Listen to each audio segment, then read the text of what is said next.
আসসালামু আলাইকুম, কেমন আছেন সবাই? আলহামদুলিল্লাহ আমি ভালো আছি মোটামুটি, বেশি একটা ভালো নাই। অসুস্থ, কাশি, গলা ব্যথা, গলা বসেও গেছে। তো সকালবেলা আমি অনেক সকালে তো ঘুম থেকে উঠি, কারণ আমার ওখানে অনেক সকালে ঘুম থেকে উঠে অভ্যাস। সরি আপুরা, আমার কাশি তো আমার কাশি আসবে একটু পর পর, কেউ কিছু মনে করবেন না। ওখানে আমার অনেক সকালে ঘুম থেকে উঠে অভ্যাস, তো এখানে আমার মনে করেন বেশি টাইম পর্যন্ত আমার ঘুমায় থাকতে ভালো লাগে না। আমি উঠে পড়ি, উঠে আমি ড্রয়িং রুমে একাকে এসে বসে থাকি। তো গতকালকে আমি একটা ফোন কিনছি, এই যে আমার নতুন ফোন, এটা দিয়ে এখন থেকে ভিডিও করা হবে ইনশাল্লাহ। এটা সেটিং মেটিং শেষ হলে এটা দিয়ে ভিডিও করা শুরু করব। দেখেন, আমি আমার ভিডিওর জন্য ভালো মানের একটা ফোন নিলাম, ইনফিনিক্স। তো এটা ফোনটা কেমন হয়েছে জানাবেন আপুরা। তো কিছু কথা বলি।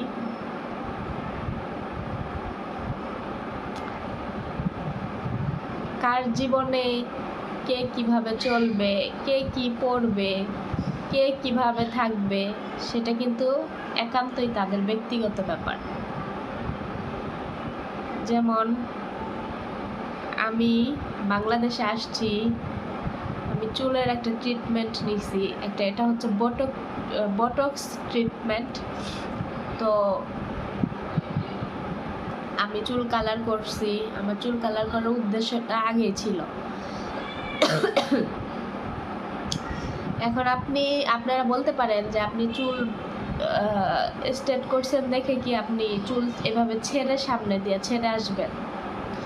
যারা পার্লারে যান, এইসব জিনিসগুলো করান, তারা হয়তো জানবেন এই ট্রিটমেন্টগুলা, যেমন রেবন্ডিং, বটক্স ট্রিটমেন্ট, ক্যারাটিন ট্রিটমেন্ট, এগুলা যারা করায় চুলে 3 দিন পর্যন্ত চুল ভিজানো যাবে না।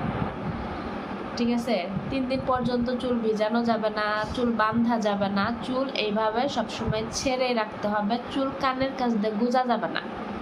কারণ আমার এই চুলটা যে করছে, এটা মেডিসিন এখন পর্যন্ত কিন্তু চুলের ভিতরে আছে।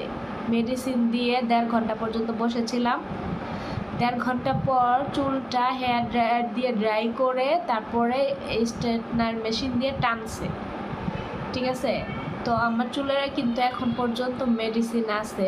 আজকে আমি পার্লারে যাব, গিয়ে এটা ওয়াশ করব, স্পা করব, আবারও মেশিনে এটাকে টানবে, তাহলে আমি পরে চুল বাঁধতে পারবো। আজকে 3 দিন হয়ে গেছে, এই জন্য আমি চুল বাঁধতে পারতেছি না। চুল নিয়ে আমি ঠিক মতো ঘুমাইতেও পারতেছি না, এভাবে ছেড়ে রাখতে হচ্ছে। বাহিরে যেতে পারতেছি না ভালো মতো, কারণ চুল এইভাবে ছেড়ে বাহিরে যাওয়াটা আমার পছন্দ না, বুঝছেন। আমি প্রপারলি পর্দা করি না, তারপরও আমি চুল ছেড়ে শর্ট জামা কাপড় পরে আমি ওইভাবে বাহিরে যাই না। আমার বাসার থেকে ওইভাবে আমাকে যেতে দিবে না। আমি বাহিরে গেলে, আমি ওমান থেকে আবায়া নিয়ে আসছি, আবায়া পরে বাহিরে যাই, মাথায় হিজাব পরে, কিন্তু চুলের জন্য আমি বাহিরেও যেতে পারতেছি না। কারণ এখন আমি যদি বাহিরে যাই, আমার চুল খোলা রেখে যেতে হবে, আমি চুল বাঁধতে পারবো না, হিজাব করতে পারবো না। আমার সেফটি, আমি কিভাবে চলবো, আমাকে কিভাবে ভালো দেখায়, এগুলো কিন্তু আমি খুব ভালো বুঝি, আর আমি সেভাবেই চলি। ঠিক আছে, আর আমার পরিবারের লোকজন, যে তারাও রক্তে মাংসে গড়া মানুষ, তারাও আমাকে দেখে, তারাও আমাকে উশৃঙ্খলভাবে চলাফেরা করতে দেওয়া অ্যালাউ করবে না, বুঝছেন। সোশ্যাল মিডিয়াতে এখানে ভিডিও বানাই দেখে আপনারা যা ইচ্ছে তাই কমেন্ট করবেন, এটা কিন্তু মোটেও ঠিক না। যারা পজিটিভ মাইন্ডেড, দেখবেন আমার ভিডিওতে পজিটিভ কমেন্ট বেশি আসে, তো নেগেটিভ কমেন্ট খুব কম আসে। কথায় আছে না যে 50 কেজি চালের বস্তার মধ্যে 8-10টা কালো চাল, মরা চাল থাকবে, এটাই স্বাভাবিক। সেই রকম এখানে 100 জন পজিটিভ মাইন্ডের মানুষের মধ্যে 2-4-5 জন নেগেটিভ মাইন্ডের থাকবে, এটাও। তো চলে আসি মেন কথায়।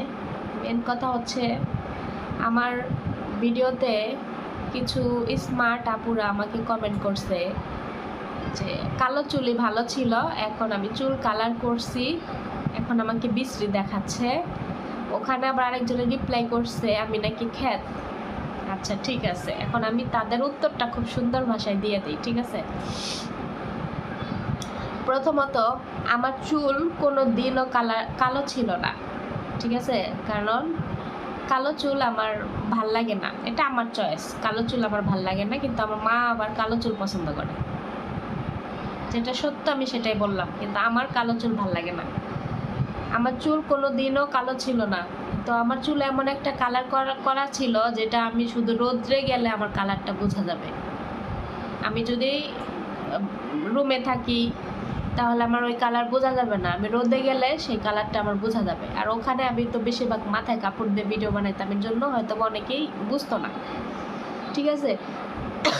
কিন্তু আমার চুল কখনোই কালো ছিল না। আমার চুল আমি যতবারই দেশে আসি ততবারই আমি এই ট্রিটমেন্ট করাই চুলে কালার করি। আবার লিখছে মানুষের টাকা হলে মানে কি করবে না করবে দিশা পায় না। টাকা আমার অত টাকা হয় না এখনো। আমি যখন আমার টাকা ছিল না আমি তখনও এগুলোই করতাম, ঠিক আছে। একজন মানুষ পরিপাটি হয়ে থাকলে, নিজেকে একটু সুন্দর করতে চাইলে এখানে টাকার কথাগুলো কেন উঠবে? এত নেগেটিভ মাইন্ড নিয়ে আপনারা কেন চলেন? টাকা আছে বলে এটা করতে পারবো না, টাকা নাই বলে এটা করতে পারবো না কেন? সবারই তো মনে কম বেশি শখ জাগতেই পারে, ঠিক আছে। আচ্ছা, যিনি আমাকে খ্যাত বলছেন, খ্যাতের কথাটায় আসি। হ্যাঁ, আমি খ্যাত দেখেই আমি বাংলাদেশ ছেড়ে বিদেশে কাজ করতে গেছি, কারণ আমি খ্যাত। আমি যদি স্মার্ট হতাম তাহলে আমি বাংলাদেশেই শরীর বেচ্চা খাইতাম, বুঝছেন। কারণ বেশি স্মার্ট আফারা বিভিন্ন জায়গায় গিয়া জামাই রেখাও বিভিন্ন জায়গায় গিয়ে ধরা খায়, বুঝছেন। আমি খ্যাত দেখাই আমার বাংলাদেশে জায়গা নাই, কারণ আমি খ্যাত। আমার জন্য বাংলাদেশে কোনো চাকরি নাই, কোনো কাজ নাই, কারণ আমি খ্যাত। বাংলাদেশে স্মার্ট মানুষের গুরুত্ব বেশি এখন। আমি খ্যাত দেখেই আমি বাংলাদেশ ছেড়ে বিদেশ চলে গিয়া ওখানে আমি কষ্ট করে উপার্জন করি। যদি স্মার্ট হতাম তাহলে ওই যেটা বলছি না, শরীর বেচাই খাইতাম দেশে বসে বসে, বুঝতে পারছেন। আমি বুঝি না, আমার চয়েস, আমার লাইফ, আমি কি করব সেটা আমার ব্যক্তিগত বিষয়। আমি অন্য কারো কথাই চলবো বলেন? আপনার যদি ভালো না লাগে আমাকে ইগনোর করার অপশন আছে, ইগনোর করে চলে যান। উল্টাপাল্টা কমেন্ট করার কোনো প্রয়োজন নেই, ঠিক আছে। উল্টাপাল্টা কমেন্ট করে শুধু আমার মন মেজাজ নষ্ট করবেন না।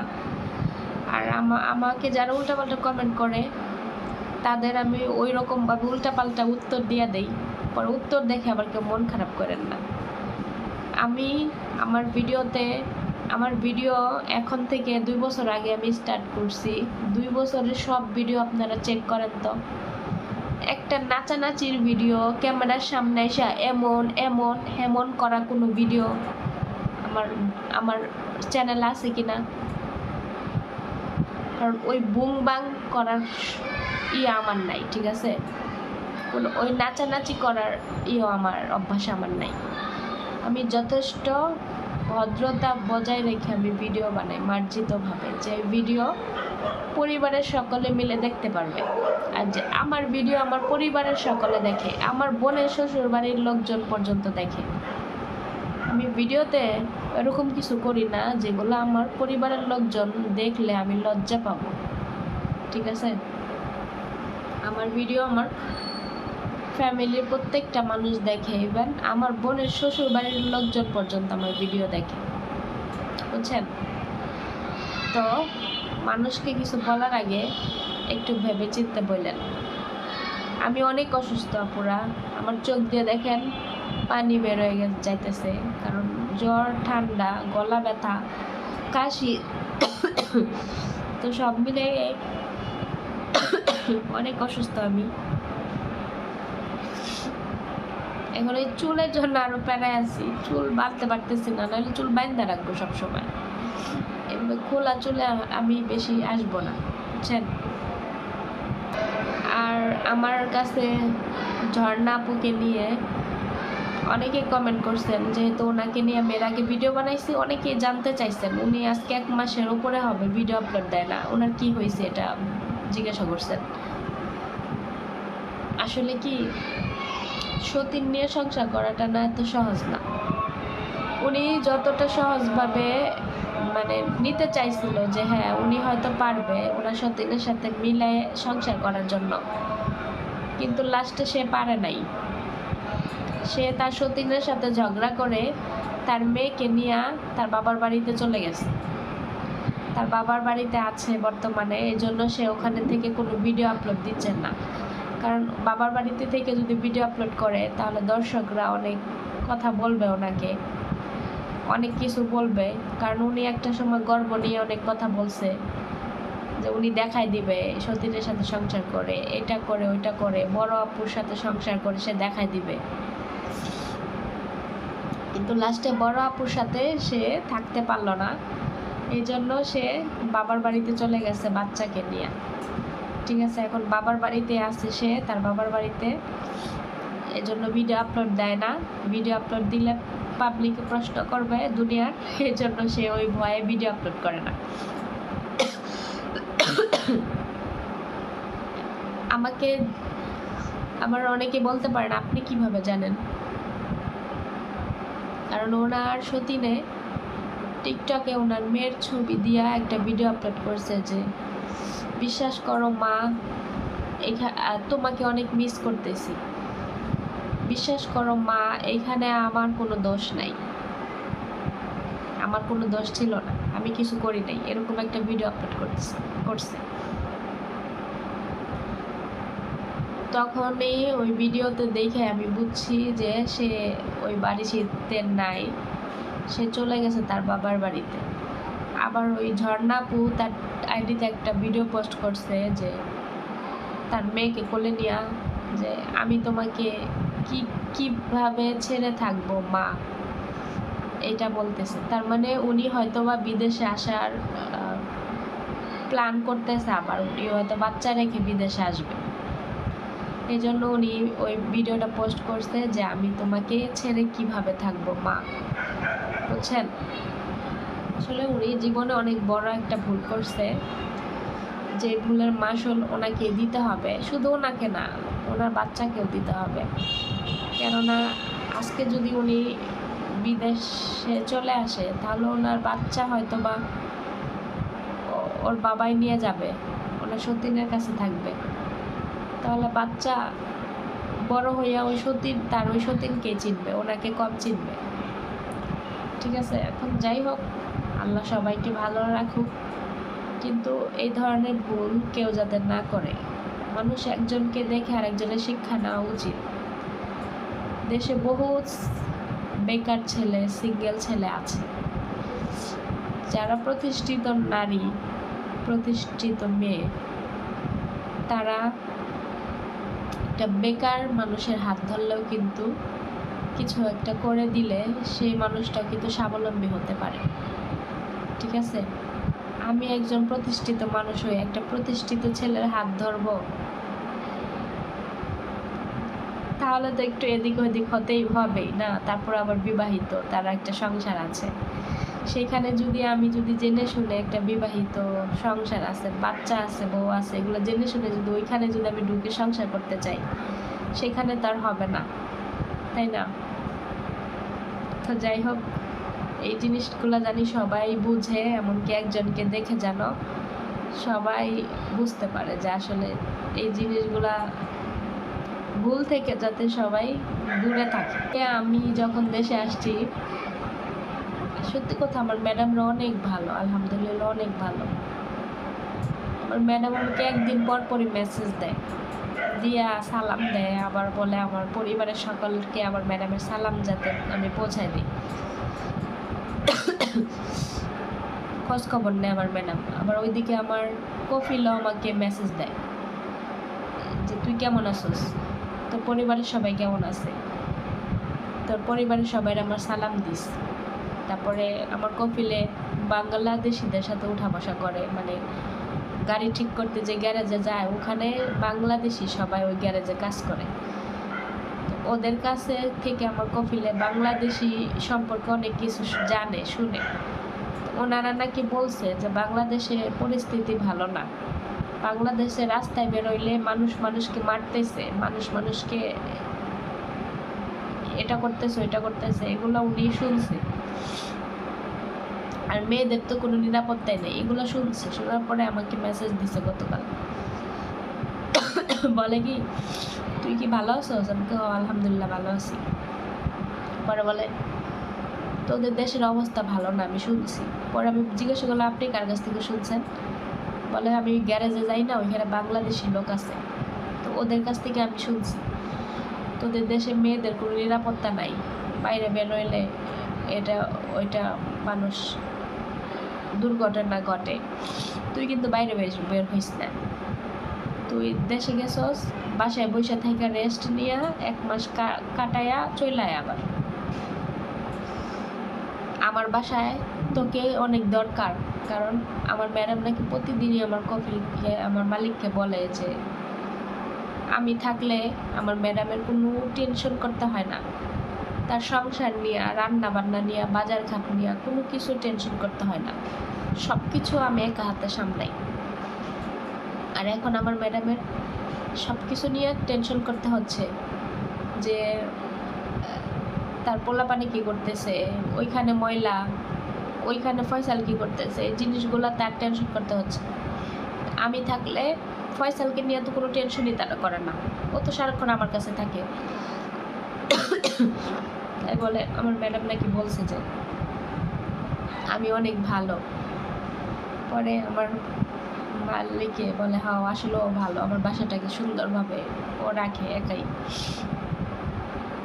পরে তাই বলতেছে যে তুই কিন্তু বাইরে বেরোইস না, যতদিন আসস বাসার ভিতরে রেস্ট নিয়ে চলে, বাইরে বেরোস না, পরে একটা দুর্ঘটনা ঘটবো, ঠিক আছে?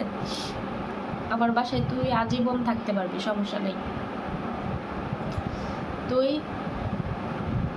এখন আসবি, আমি তোর 2 বছরের ভিসা লাগাবো, আবার 2 বছর পরে তুই যদি চলে যাস দেশে, যে আমি বিয়ে করব, বিয়ে করার পরে যদি আবার বাচ্চা কাচ্চা হয়, তাহলে যদি তোর মনে হয় যে না তুই আবার বিদেশে আবি, আমার নাম্বার আর ম্যাডামের নাম্বার রেখে দিবি, খালি একটা মেসেজ দিবি যে বাবা কিংবা ম্যাডাম আমি আবার আসবো আপনার বাসায়।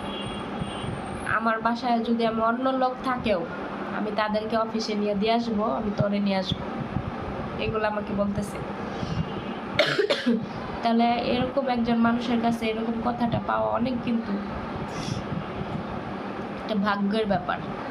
কারণ আমি যদি দেশে চলেও আসি, ভবিষ্যতের কথা বলা যায় না, কেউ কখনো গ্যারান্টি দিতে পারে না যে আমার জীবনে এটা হবে না, কার কখন কি হয়ে যায় কেউ বলতে পারে না। আমার যদি আবার বিদেশে আসতে হয় তাহলে সেখানে আমার চাকরি রেডি, ওখানে আমি যখন খুশি তখন ওখানে আবার যেতে পারবো, আমার চাকরি রেডি, ঠিক আছে? বর্তমান জামানায় একটা চাকরি রেডি থাকা অনেক টাফ ব্যাপার, ঠিক আছে? এই কথাগুলো আমি তাদের মুখ থেকে শুনে আমার অনেক ভালো লাগলো, সত্যি কথা। তো যাই হোক আলহামদুলিল্লাহ সব কিছুর জন্য। আবার আমার কপিল আমাকে বলে আমি অর্ধেক মাস কাজ করে দিয়ে আসছি না ওখানে, তো বলতেছে যে